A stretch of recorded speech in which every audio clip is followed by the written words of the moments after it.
Welcome back to the Trucks, Trails, and Tales YouTube channel. Sorry I had to adjust my camera there because I have no idea what I'm doing. But yeah, today you might be very surprised to learn that we're going to be playing with some caulk. I'm not really sure what you were thinking we were talking about, but yeah, we're going to be playing with some siliconized acrylic latex caulk. So I don't know when this video is coming out in the grand scheme of videos on our channel, but last where we wrapped up, we finished roughly getting in all of these patch panels and junk. Now is the time to come in and seal them up. I've done some pre-work here. I actually filled some larger gaps, like one in the corner there with some steel stick, a little hole with steel stick there, some stuff down there.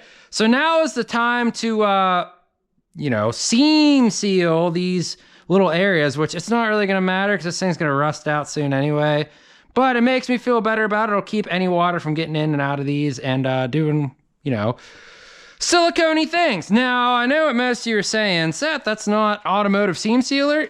And yeah, you'd be right, 100% right. However, don't mind the blood on my hand there. This stuff is $4.49 at the local Tractor Supply, and it's acrylic latex caulk, which is better than just regular latex or anything else. This is actually probably gonna do what we need to. I mean, it's good for molding, trim, windows, doors, baseboards. 100% waterproof seal, ready in 30 minutes. And it's for the exterior and it lasts 40 years. That's like half the life of this car. So anyways, I've come through, I've vacuumed everything, prepped it as best as I can. We're just gonna come in here and we're gonna shoot some caulking in here. So, cut off the tip, load this old gal in there, and here's what we're gonna do. I'm just gonna come in here. Hopefully the lighting isn't too terrible. So let's use this piece as an example.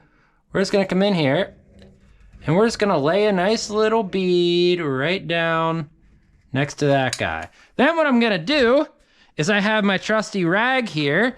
I'm just gonna come in here and I'm just gonna run my finger over that, just like so. And then look at this, so we don't waste stuff, we can use this right here and seal that part up, you know, so, you know, we're not wasting material here. We're conscious of the environment and everything, so yeah. This is gonna just be an example I'm gonna show you. Like for instance, right here, we'll come in, right up against there, seam seal that. Honestly, you probably don't even need to wipe that.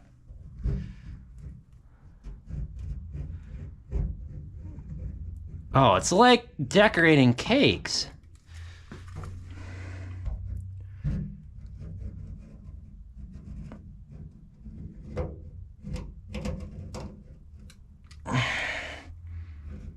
Yeah, you know, we'll probably come through and wipe that down, but so now that we did that, actually, let's pull this back so we don't waste anything. Wipe that off.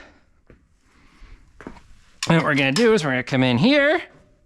So we'll wipe that side down, wipe that side down, wipe that side down, and wipe that side down. Then wipe that off and just kind of clean up any excess that we can. Luckily this stuff is sandable, so I'm really not super concerned about it. We'll put a little over those rivets there, you know. That'll help seal those up. Yeah, look at that. That's perfect. So that's basically the whole process here. Now, what we're gonna do is we're gonna do the top first because the main end game of this, we're gonna seal both the top and the bottom. You know, it's gonna be, we're not, look at this work here. Come on, we're not half-assing anything here. But the plan is gonna be to do the top first. I got 4 tubes of this stuff because I mean, it's 20 bucks. And a whole thing of automotive seam sealer is that much.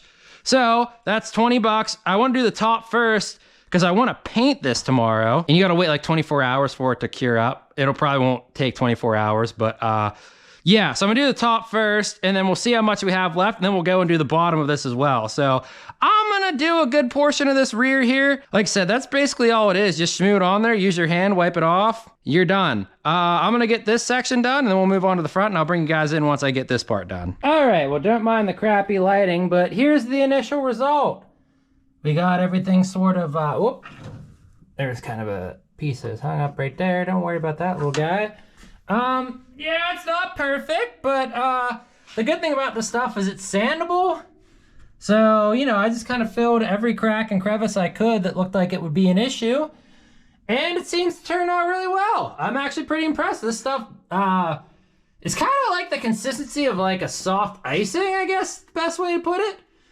And it's probably the best thing to use because it really allows you to shmoo it into areas that you otherwise wouldn't be able to. So that's done. We used almost 1 full tube of caulk. So notice how I'm pronouncing that. PC for the kids here. But yeah, so that works out. We're gonna move up to the front here, get that all sealed up. Might actually be able to return a couple of these, you know, get some money back. $5 is a lot in today's economy. Just kidding, no it's not. But yeah, we're gonna move up to the front here and I'll show you how we do that. Got a lot less to seal up here. Oh, pardon me, my voice cracked. It's like I'm back in high school. So yeah, we're just gonna get into it here.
Well, we're back. Here's the finished product of everything up here. Looking pretty good. Looking like we smoothed some icing on some panels. Pretty neat. So yeah, now all that's left to do is underneath of this, which is underneath these panels, the back, and then I have like 2 or 3 patch panels down here under this little thing right here that I want to hit before I do anything. I'm not going to record them underneath there because, well, you're probably not going to be able to see it because it's going to be a pain in the rear to try to fit under there and keep this camera from being all strained. So I'm just going to do them and then I'll try to bring you back in afterwards and show you how they are. But yeah, it's going real well. I thought this would be a lot bigger of a pain in the rear. And obviously it also helps when you don't really care a whole lot either. Like, I'm going to paint over this. It doesn't have to look perfect. This floor is going to look like trash anyway. It'll be fine. So yeah, I'm gonna wrap up underneath and I'll show you when we're done. All right, well, I just wrapped up my silicone job. Everything underneath is all wrapped up. Let's see if we can get this camera to not be strange. As you can see, I have a lot of good stuff done under here. This whole back piece is sealed. Everything else up around here is pretty dang good. Not perfect, but pretty dang good. So yeah. I'm happy with it. Might have a few other small spots I gotta hit here real quick, but other than that, it's looking good. Yeah, so we're gonna let this stuff dry overnight and then be back in the morning to completely dial her in. And not morning, I guess. It's probably gonna be at night. Yeah, it'll be night definitely for sure. Who am I kidding? I got work in the morning. But yeah, we'll be back tomorrow night to wrap this all up and get her looking real good and spiffy. Not under here. Well, maybe under here. Here's the plan for tomorrow. I'll probably hit all of this underneath here with rust converter because the eventual plan is to get the gas tank under here as soon as possible. And then we're gonna try to sand and then paint the floors inside. At least a coat, hopefully two. We'll see, but yeah, we'll talk to you then whenever we get into that. Well, it's been multiple days now. It took a long time for this caulk to cure, like especially like right here in this area and like in the corners, but it's mostly cured now. Like I said, everything seems sealed. So now what I'm gonna do is I'm just gonna take a orbital sander. I have a finished sander, but I think Sam has it somewhere. I don't know where it's at, but this will work. I'm just gonna use this to knock down any high spots that I have on these and like just sand most of the inside of this, just to get it to where it's at a point where it can be, you know, adhering paint and stuff to it real nice. Probably also gonna have to do some cleaning up like in around here, because I think there's still some dirt and stuff in there and old paint. Around here we'll probably have to get with hands and other stuff, but yeah, I just want to do enough to get paint to actually stick to it, because this stuff's old and gross, and I don't know how well paint's gonna stick to it. Oh, that's just gonna close on its own. There you go. Let's see. There's bolts and stuff like this that probably needs to come out, but I'm not super worried about that. I kind of want to paint over that just so that the bolts and stuff are all the same color. Not that anybody's ever gonna see it. But yeah, that's gonna be the plan for now. So I'm gonna get the sanding. What I'll probably do is hit the high spots first, like all the patch panels I made, all this stuff. And then I'll probably just come back with another piece of sandpaper and just hit the spots that I can't reach, which I'm sure there's gonna be plenty of them. But that's all right. Like probably in here, in these areas too, I want to get some paint up in there, so they're probably gonna need to be sanded by hand. Honestly, these little pieces right here can probably go on the bench back there, so we don't get dealing with them. But yeah, that's basically it. I'm not gonna show you any of that because I'm sure you all probably know how to sand, or if you don't, well then you probably shouldn't be watching someone trying to paint a car, because you start learn how to sand first, I guess. But yeah, I'll bring you back in once that's done. So I forgot to say the hook and loop that was on that orbital sander was 100 grit. I had another piece of 100 grit laying around. Well, the last piece 100 grit for that orbital sander. I just hit all the spots that I really cared about. Like I said, we're not worried about this juke padding stuff on the side, wherever the heck that is. I just want to get enough to scuff it up so that we could have a nice surface to paint on. And it turned out pretty decent. Did have one of the plugs that I put in for like one of these little, what would you call that, steel stick plugs come out, but I just put another piece in and it'll be fine. I'm probably gonna put Dynamat underneath this seat and back here anyway, which, by the way, Amazon Basics Dynamat's really cheap, and I haven't tried it yet, but I've heard good things about it.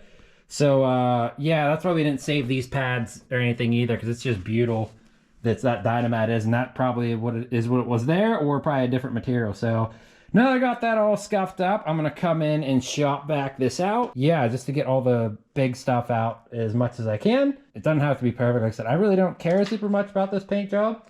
It's just to prevent it from rusting further, you know, preserve it for however many years it takes. So I'm gonna get a shop back in here, get all the big stuff out of here, and then we'll continue on to the next step. All right, well, I got everything shop backed out. It's looking pretty decent. Honestly, I could probably hit it another time because it's not perfect, but I probably will, because the next step I'm gonna do is I'm gonna clean it up, get as much like grime and grease and stuff off there as I can. I have some acetone, which is that's probably the best thing to use, that or brake clean, to get your surfaces kind of prepped after you sand them and stuff.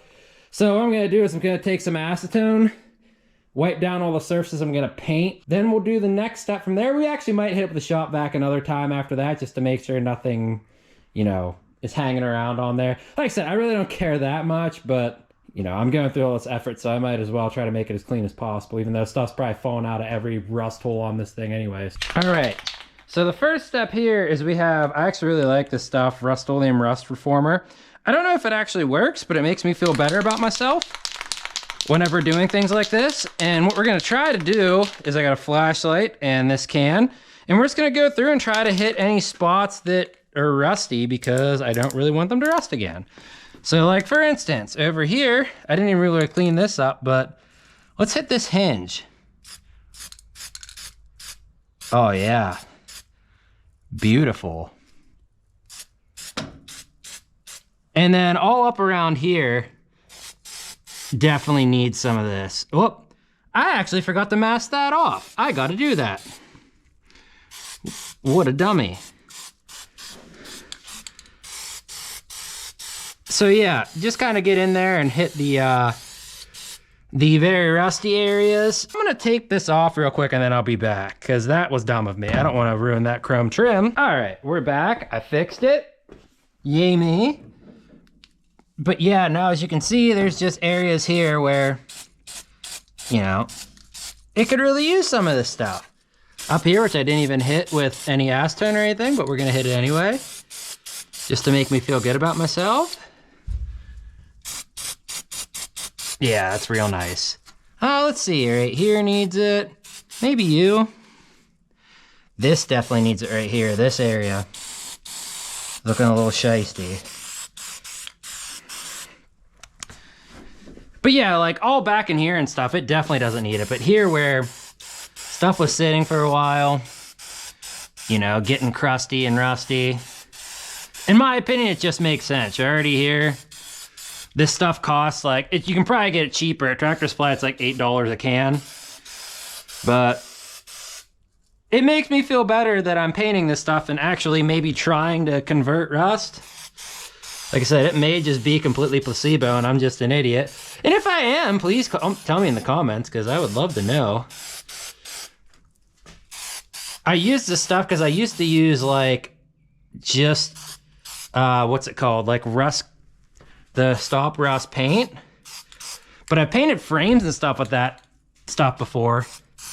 And honestly, it really doesn't, like it'll hold for a little bit, but then it just starts to chip off. I think like this probably makes sense to hit stuff right away.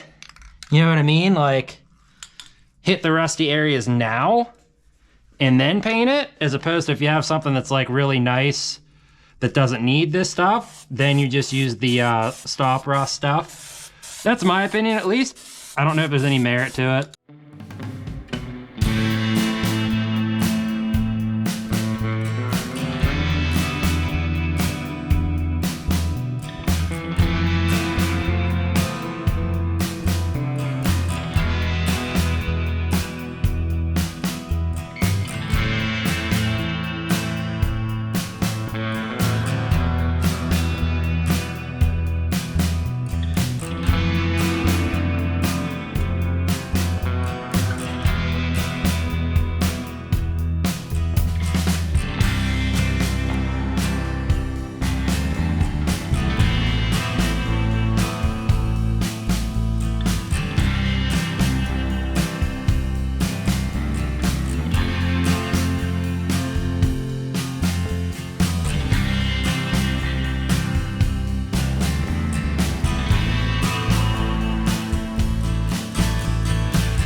So we got everything coated with rust reformer like I said we would.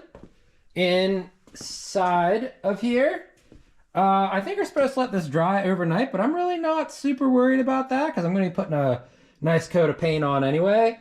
And it's, I don't remember what day it is, but I want to be able to get this done here within 2 days, I believe. 2 days sounds good.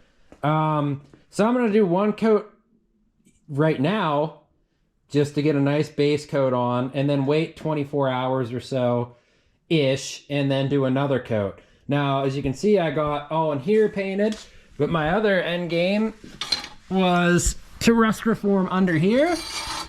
As you can see, I hit it with some stuff, but we're also going to come down here and paint this stuff. But this might be, I might paint this another day, just because I want to get the inside done first. And, you know, we'll see. We'll see how much time I have. Like I said, I'm going to start tackling the interior and go from there. All I'm going to do is, this is the paint that I have. It's Rust-Oleum Farm Implement. It was cheap. That's the only reason I got it. It's normally 80 bucks. It was 60. I'm just going to use this and a brush. Just stir this up, use a brush, and just paint. Like, there's really nothing else to it. Just going to coat as many places as I can. Try to get as much stuff protected as possible. And just even out this whole floor to make it look half decent. So, yeah, I'm going to go do a coat of this, and then we'll bring you in once we get a nice coat on this and show you what it looks like. All right, so here's why you do this stuff. I mean, the lighting's not super good, but look how nice this floor looks. And this is only just one coat. It basically makes it look like all those patch panels, well, not like they're meant to be there, but it looks a lot better than having just white patch panels hanging out. And then if we come over here where the lighting's a lot better, in here on the floor, I mean, it just looks amazing, right? Like, it looks like it's meant to be like that. And I probably could have used a roller to get it, you know, to cover better. But I don't know. I think it worked out really well.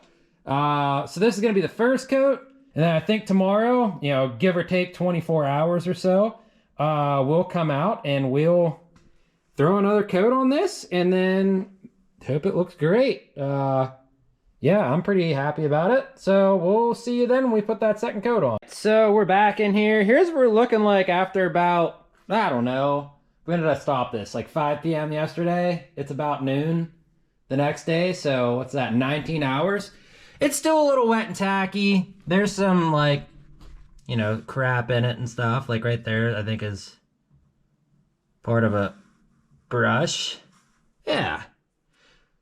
But other than that, there's some drips back here, some small stuff that got in the paint. Nothing too crazy, but it's looking pretty good. Reason I came out here a little early was I want to paint underneath of it. So this all looks real good. I probably wouldn't even have to do another coat, but I'm going to just because I'm here. Makes sense to me. One coat's good, 2 coats are better. But I want to paint underneath where it needs it, like underneath the back of the trunk, because there's going to be a fuel tank there. I think I might have said this before. I don't know. My ultimate plan is to coat this with like fluid film or something like that next fall, but I'm not going to be able to get back there underneath the tank. So I want to paint under there. And then I did a few patches over here that were like underneath the, I think like a bunch of crap got down underneath the driver's side thing. So there's a patch in there, as you can see there, and then underneath it. I want to paint that as well, just so it doesn't look so asinine. But other than that, I'm probably not going to paint anything else. I mean, I might come back and paint the frame, get like a spray gun or something at some point, but I'm not worried about that now for driving it. I'm just going to get underneath it, and then I'll paint those, and then show you what it looks like after I'm done. I don't know how long that'll take, but I'll show you the finished result. Like I said, right here, maybe I can get underneath it and show you. You know, that sort of white area, I think they have some seal stick there, and then under here you can see. And then the trunk back here, don't want to close that. Maybe you can see under here, maybe you can't. Oh, there's a spot right there where it's white, where all those patches were. I want to just get a nice coat over them as well. So probably do 2 coats just in succession on there, underneath it. I don't really care. They say you're supposed to wait 24 hours for me to coat this. Doesn't really matter to me. I don't really care at all. So yeah, I'll bring you back in once we're done. All right, well, we're back here. I got stuff painted underneath here. as you can see, it's looking a lot better. Stuff's got paint on it. I'm not worried about a bunch of the like frame stuff. Like I said, I can probably hit that with a gun, but just anything under here, it's probably gonna need another coat, but I'm fine with that. I can probably just honestly paint the floor now and then do another coat on this, but yeah, it's looking good. You know, just a little elbow grease and a little money and material, and you know, you can make things look pretty decent and clean things up. So, especially polishing an old turd like this girl. So, yeah, I'm gonna start painting the inside of the car now. Hopefully get that second coat on there, even though I probably don't really need it, but I'm gonna do it anyway because I got a ton of paint. And then I'll probably do another coat underneath there and bring you all back in. Well, that's all she wrote for the old girl. Got a second coat in there. It definitely needed a second coat. There were spots where some paint was showing through on, you know, just thinner areas, especially where there's like the sheet metal that was a different color and stuff. But yeah, I think that's a wrap for this video. That was not a super long video, I don't think, but it's a really good thing to see just how easily you can transform one of these vehicles that is a total, for a lack of a better term, something that you shouldn't be putting back on the road. But, you know, just with some paint and some spare sheet metal, we made this thing look half decent, I think. I mean, you might have a differing opinion of that, but that's fine. But yeah, this will all turn out good. You'll see the dried version of this probably in another video here. As always, appreciate you watching. Don't know what the next video is going to be. We got some Dynamat, Amazon Basics Dynamat stuff. What would that be called? Soundproofing stuff to put in some areas on here. I think I also might start the fuel system. That's why I painted the rear too. So we may try to get the tank and stuff all in there. I think I got a carb kit and stuff like that. I did notice though that the engine has some freeze plugs that are weeping pretty substantially, so probably gonna want to get them replaced. So we might plumb a fuel system in and then just, you know, run it very shortly to make sure it, you know, performs fine and then does its thing and then attack some other parts of it. But yeah, as for this project, this is done. So thank you again for watching. We'll see you again soon.